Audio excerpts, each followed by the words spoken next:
Hello and welcome to my channel. In this video I'm going to do a drawing of a waterfall and I'm going to use colored pencils on sandpaper. Let's start.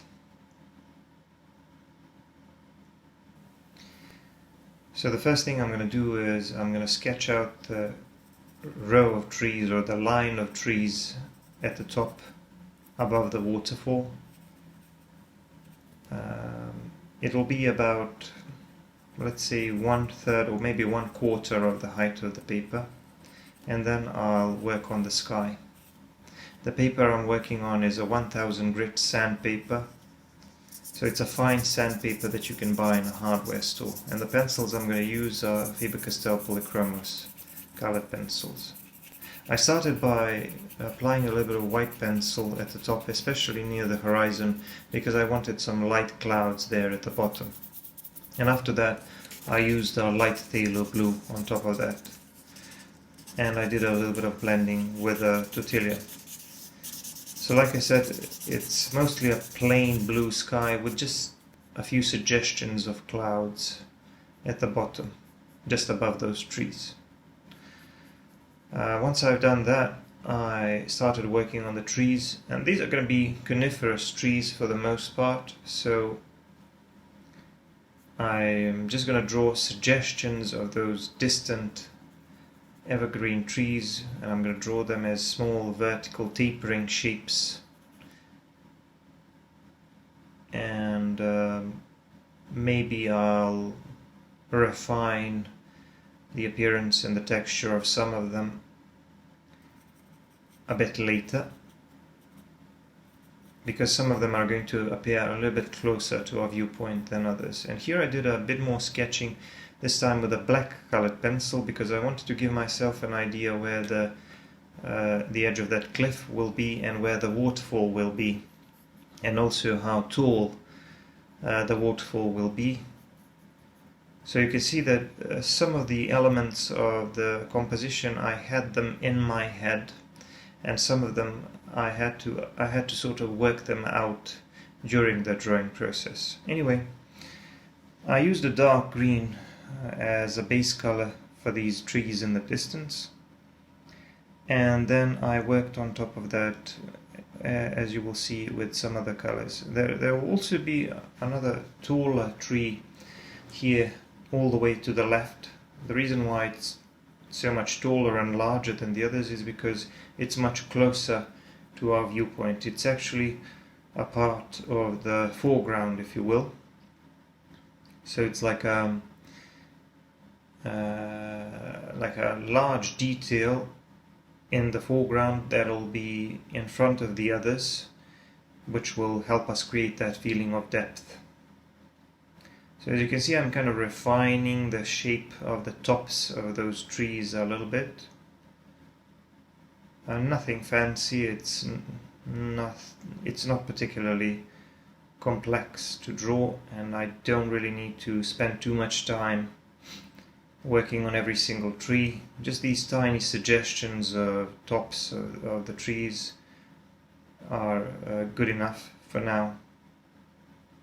So like I said, I'm just drawing these tall tapering shapes that kind of look like evergreen trees, coniferous trees. Now once that was done, I worked on top of that with a black colored pencil. What the black colored pencil does, it modifies the color, that green color, creating some dark green tones, and it also creates some random details that can be interpreted by the eye as shadow areas in the canopies of those trees. So I want to create an illusion of detail by adding some darker details on top of the green color. And it's not, some of it is random, but it's not entirely random, because I'm trying to follow the general shape of the canopies of those coniferous trees. And I'm also adding a little bit more shadow under them, so that I could show that this part is receiving less light from the light source. Another thing that I did was to add some lighter details on top of that with a light green pencil. This is May green, or one of those lighter yellowish greens, which I think works really well for this scene and for a lot of other landscape scenes. And this is the top of that cliff. This part is going to be a little bit of brownish color. There's going to be a little bit of brownish color there. So I used a bit of ochre and a bit of, even a touch of light beige, and then I proceeded to work with a black colored pencil to define those darker and shadow areas and to create some suggestions of cracks and rough rocks in that cliff. So I want to draw something that kind of looks like a rocky shape, massive rocky shape. And of course I'm going to have some more trees there as well on the left, but I'll get to that a bit later. Right now I just I'm applying that black colored pencil because I need that darker color as the background, that shadowy background that I'm going to slap lighter details on top of. Now here I'm adding some light ultramarine, some light bluish tones on top of those black and grey, dark grey areas, because I want some cooler tones in that shadow part of the cliff. And here I used a little bit of light grey because that part of the cliff appears a bit lighter because of the splashing water from the waterfall. Of course I mustn't forget to put in these tiny suggestions of those cracks and smaller rocks within that larger shape, because I'm always trying to create that illusion of detail, something to entertain the eye of the viewer so that they can feel like they're looking at something really complex, even though I spent only a few minutes working on it. I added a few touches of light grey to make it look like some parts of those rocks are maybe reflecting a bit more light. And then I worked a little bit more on this tree all the way to the left, which is in the foreground, which is quite a bit in front of those trees and the cliff. And I also added some lighter details, again using that lighter green. Now I have to say a few words about that because some people who aren't really familiar with these materials may be confused how I'm able to add those tiny light details so easily on top of the darker colors. Well, it's because I'm working on sandpaper. A lot of people are going to ask me about the materials, but I always talk about the materials in the first minute or two of the video. So this is a fine sandpaper, and this textured sanded surface allows you to put multiple layers of pencils on it, and it allows you to work both from dark to light and from light to dark. So you can easily lay down some of your darkest colors like dark green or even black, and then put lighter details on top of that. It can actually take quite a few layers. It's a very good surface for drawing. It works just as well as some of the best artist quality sanded papers such as UArt, Pastel Matte and some others, probably even better than Pastel Matte. Now here I'm drawing the top part of that waterfall, and here I picked up a white colored pencil because that part of the waterfall is going to be very light in terms of value. It's the top part which is exposed to the light source. It's foamy, it's white, so it needs to be completely white so that it would stand out against some of the shadow areas around it. Now what I'm going to do with the rest of the waterfall here is I'm going to draw it using a slightly darker light grey pencil, and I'm using a light cool grey for this part of the waterfall. And it's almost white, it's very light, but it's not as light as the white colored pencil, and I'm not going to apply too much of it. I'm going to blend it a little bit with the background color of the paper, because I want the top part of the waterfall to be the lightest, and I also want some suggestions of the movement of that splashing water within that column of water of the waterfall, so that it would look a little bit more interesting, a little bit more dynamic, if you will.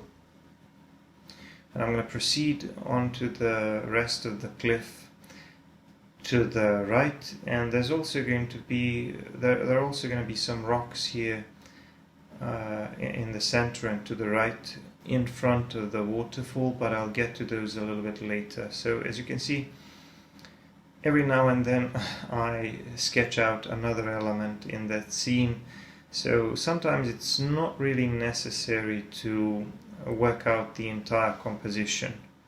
Sometimes you can sort of add elements as you go along.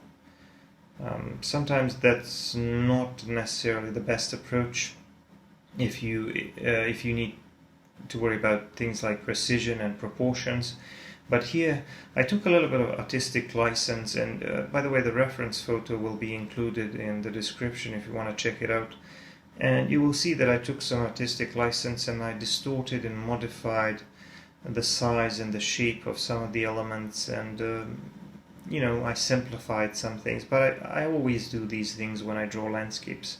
I find that as good, even if you have a really good reference photo, it's a lot more satisfying to draw by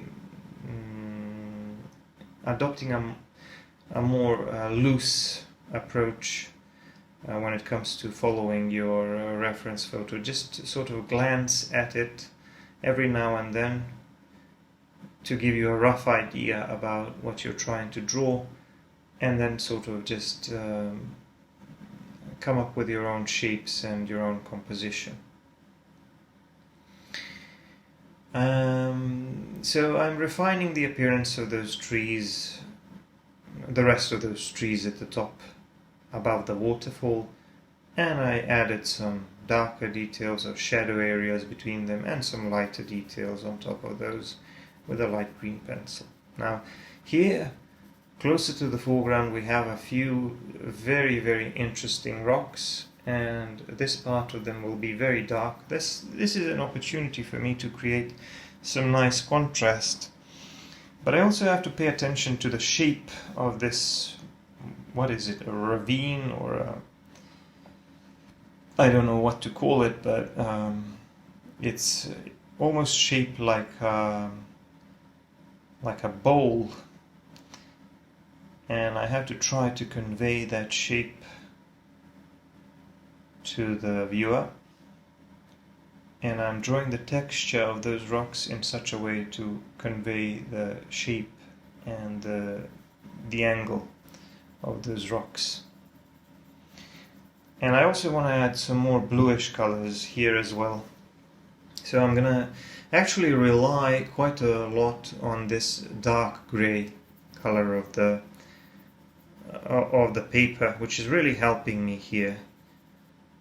But it can't remain like that. Obviously I need to add some other stuff to it, but I'm going to add a lot of black to it to make it darker.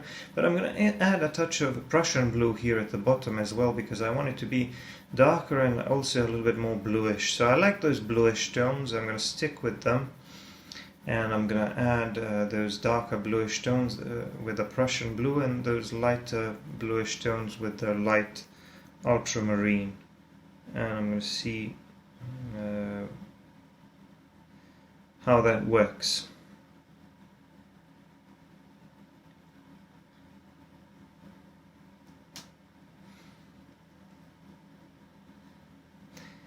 And once I have those colors and tones in place, then I can work on the textures a bit, because it's a good idea to define those larger relationships first and then work on the tiny details or suggestions of details later.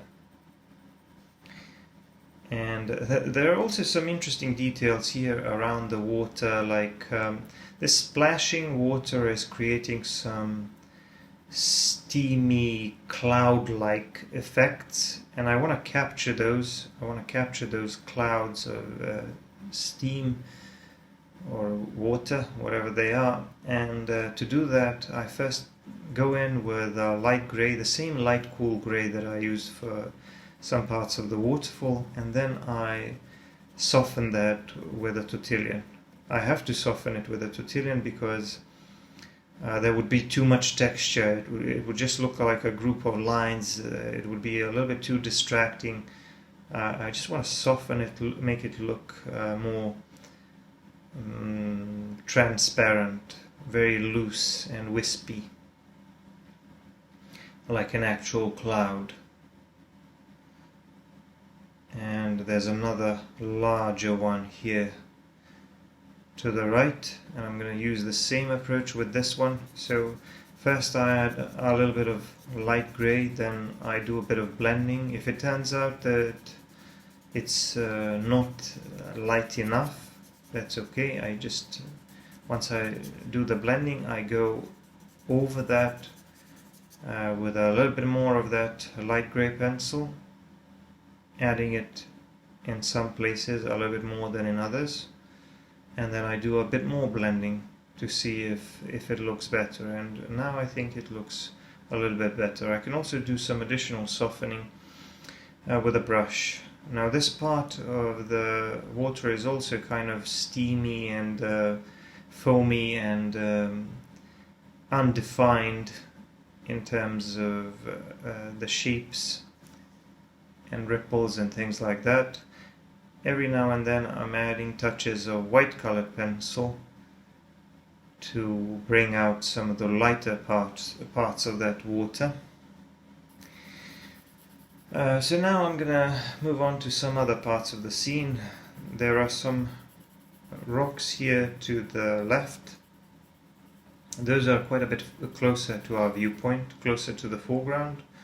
I guess you might say that they are in a way a part of the foreground, but I'm going to treat them as the midground because I feel like this tree to the left is a lot closer than they are. These rocks are supposed to be a bit closer to the waterfall. I hope that I'll be able to convey that depth and that shape of the scene to the viewer, and that it will look to the viewer the way that I see it, I suppose. So I'm putting in the darker details using a black colored pencil to define those shadow areas, those shadow parts of the rock, which are basically parts of those rocks which are facing away from the light source. And also these top parts of those rocks are green because there's some grass growing on top of them, and maybe moss, maybe they're covered with moss. Doesn't really matter what they are. And here I decided to make some more suggestions of those coniferous trees, and also they will give me a nice darker background so that I can later pull those lighter details on the branches of that tree to the left. So I'm gonna cover this part of the background with mostly darker colors, mostly a combination of black and dark green, and then here and there I'm going to add some lighter touches of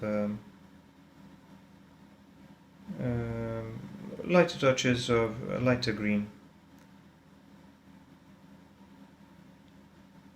But probably the most important thing here is to define some of the branches and some of those clusters of needles on that tree to the left, the foreground tree, the large one. Because everything that's closer to our viewpoint needs to be more defined. And here I'm going to throw in a few trees on top of those rocks in front of the waterfall. I think that'll be a nice detail that'll create a little bit of contrast with the waterfall and kind of push the waterfall back a little bit further into the distance to create more depth.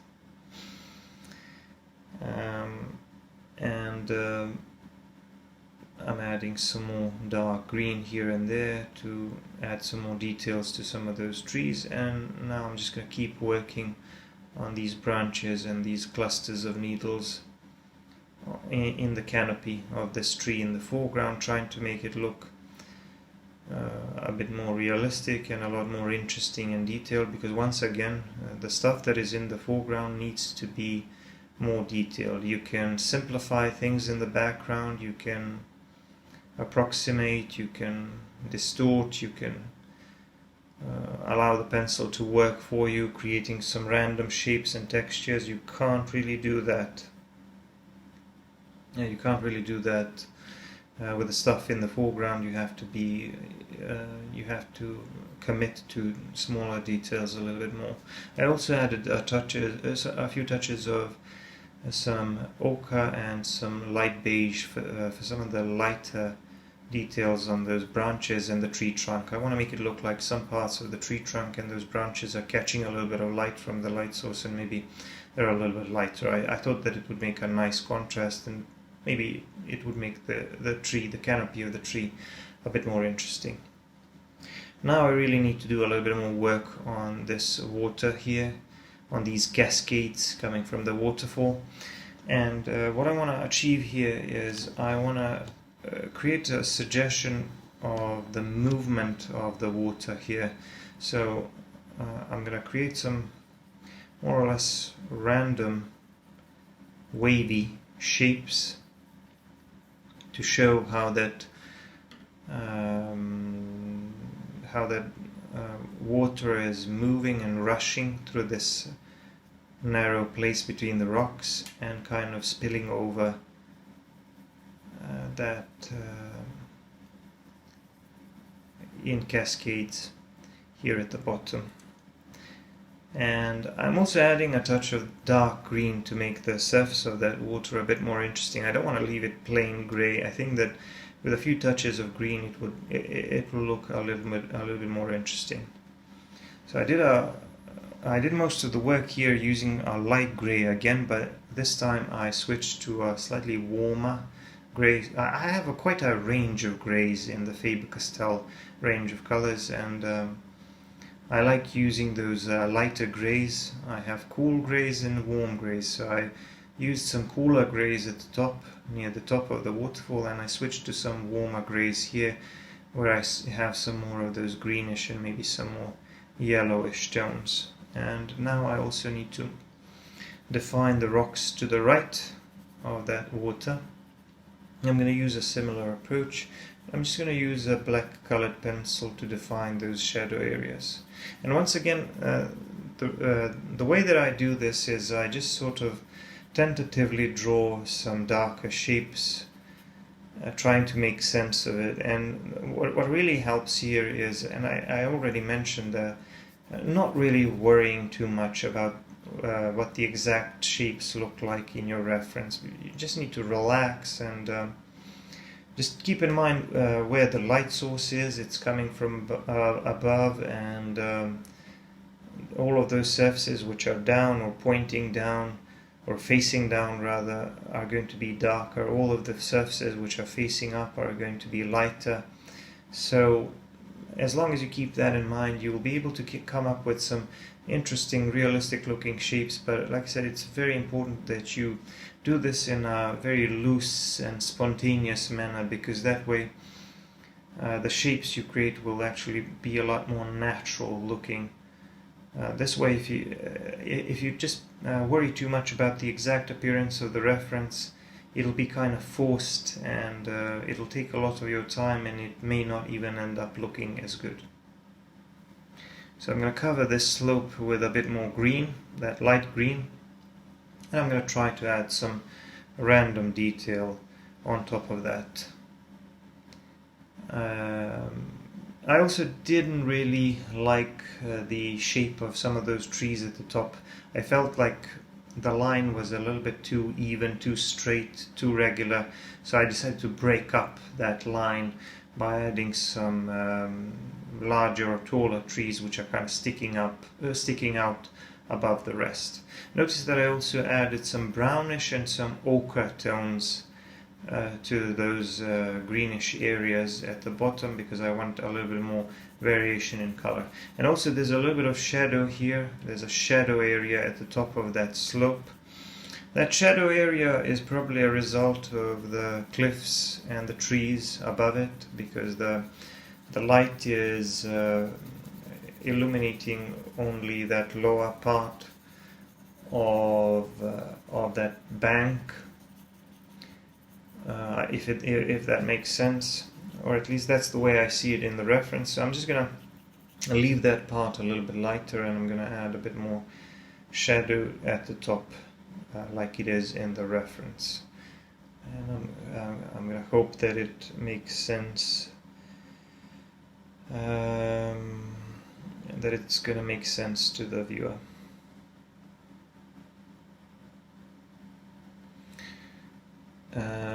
So I added some random detail with a black colored pencil on those lighter parts of that slope, and I tried to make them a bit more detailed and a bit more interesting. And I softened that with a brush a little bit to make it a bit more even. But I'm going to be adding a bit more detail and a bit more shadow, or a bit more of those cracks and rocks in that shadow area, because I want to make it look like it's part of the same terrain, except for the fact that this upper part of the terrain is in the shadow. And it's kind of important for me to try to capture that shape of those larger rocks, and the tiny details that I'm kind of adding randomly here and there, they're just cherry on top. It's just something to entertain the eye. Just trying to create some suggestions of detail here and there, but here I felt that the scene was kind of incomplete, and I wanted to add some more trees at the bottom. Just like I have trees on the left, I want to add some trees on the right as well. So I'm going to slap a few more trees here in front of those rocks, in front of that slope. I'm going to use the black colored pencil first, and work on top of that with a light green pencil. Just going to draw those tall tapering shapes that kind of look like a canopy of a coniferous tree, and then add some lighter details and some suggestions of those clusters of needles on the branches. They don't need to be as detailed as the tree on the left, but they need to be more detailed than the trees at the top. So once again, whatever is closer to the viewpoint needs to be a little bit more detailed. I added the touches of this light ultramarine here and there to make some parts of the scene a little bit more bluish. And that's it. I put my signature in the lower left corner. So now the drawing is done. I hope you like it. And don't forget to comment and give me a like, let me know what you think. Check out my other videos, and also if you want to see longer videos and more content, full-length narrated videos, you should check out my Patreon. Thanks for watching, and bye for now.